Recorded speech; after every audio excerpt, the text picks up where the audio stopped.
ठीक 12 बजे जिनके नयनों में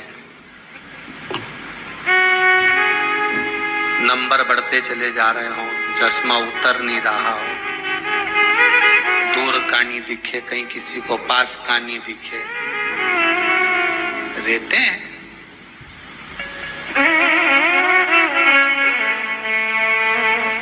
उसके लिए भी पूर्णिमा के दिन तुलसी की जो डंडी होती है, तुलसी जैसे बेलपत्र की जो ये डंडी है, ऐसे ही तुलसी का जो पत्ता होता है, उस पत्ते की जो डंडी होती है, उस डंडी को चंद्रमा को देखा जाता है।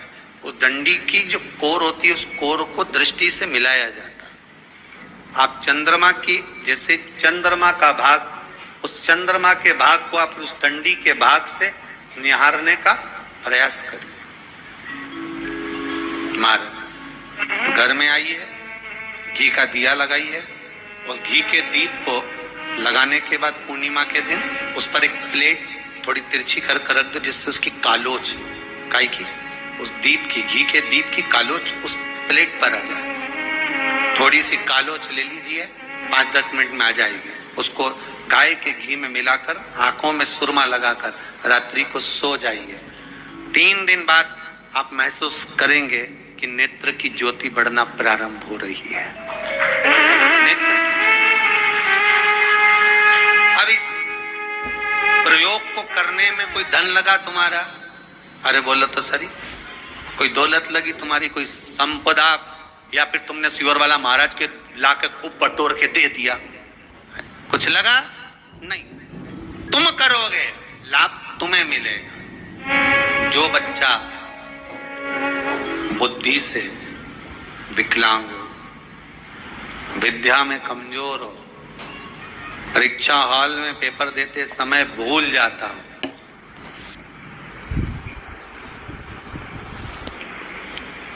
विवेक काम ना करता,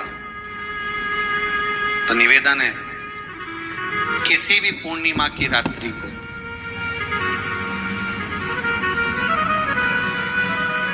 12 बजे गाय के, गौ माता देसी गाय के जो 4 थन होते हैं, उन 4 थन में से जो आगे के थन होते हैं, 2 पीछे की ओर होते हैं, 2 आगे की ओर होते हैं। तो जो आगे के 2 थन है, उस थन का दूध निकलवा लिया जाए और उस दूध का कोई भी मीठा पदार्थ बनाओ तो ठीक है, ना बनाओ तो उसी दूध में शक्कर मिलाकर पूर्णिमा की रात्रि को, जो विवेक से कमजोर हो, बुद्धि से कमजोर हो, या याद करा हुआ सब भूल जाते हो, या आपके लिए भी है, कोई चीज रखते हो भूल जाते हो, विवेक याद नहीं रहता, बुद्धि में इतना प्रबल बल नहीं आ पाता, याददाश्त कमजोर होती चली जा रही, तो किसी भी पूर्णिमा की रात्रि को 12 बजे गाय के आगे के 2 थन का दूध, उसमें कोई पदार्थ, शक्कर, गुड़ कुछ भी मिलाकर भगवान के चंद्रदेव की साक्षी में उसको पिला दिया जाए। महाराज बार बार पिलाने की जरूरत ही नहीं पड़ेगी, एक ही बार में काम कर जाएगा और विवेक पूर्ण तरह से कार्य करेगा। देसी गाय के आगे के 2 थन का दूध बड़ा प्रबल होता है।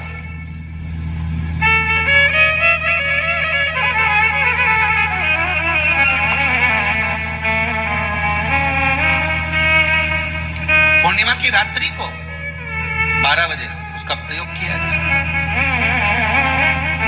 आप उस दूध को निकाल लो शाम के समय, रात्रि के समय ग्वाले से कहकर, जिसके यहाँ पर देसी गाय हो, वहां निकलवा कर उसको रखा जाए, उसका पान करा जाए।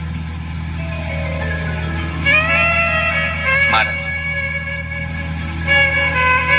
रोग बीमारी में प्रबलता है, तो माँ यशोदा जी जब कल्याण के लिए पूछ रही है, संपूर्ण विश्व के कल्याण के,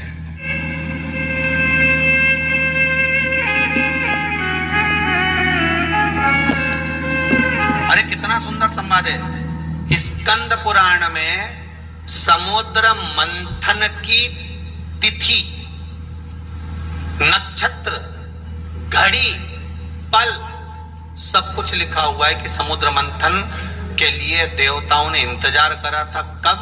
जब चंद्र का प्रभाव पूर्ण हो। जब चंद्र का प्रभाव पूर्ण होगा तब जो मंथन होगा उस मंथन का जो सुख होगा वो जीवन को आनंद दे जाएगा। जब देवता 33 कोटि देवता उस चंद्र के इंतजार में रहते हैं कि ये चंद्र प्रबल होगा, तब जाकर ये चंद्र यहां पहुंचेगा, तब जाकर हम मंथन करेंगे, तब जाकर वो अमृत मिलेगा, और उस अमृत को देवता धारण करेंगे तो वो आनंद पा जाएंगे। तो हम क्यों शरद पूर्णिमा छोड़े, हम क्यों एक एक पूर्णिमा छोड़े? एक एक पूर्णिमा के महत्व को जानिए। कोई पूर्णिमा साधारण नहीं है, कोई प्रदोष साधारण नहीं है, कोई शिवरात्रि साधारण नहीं है।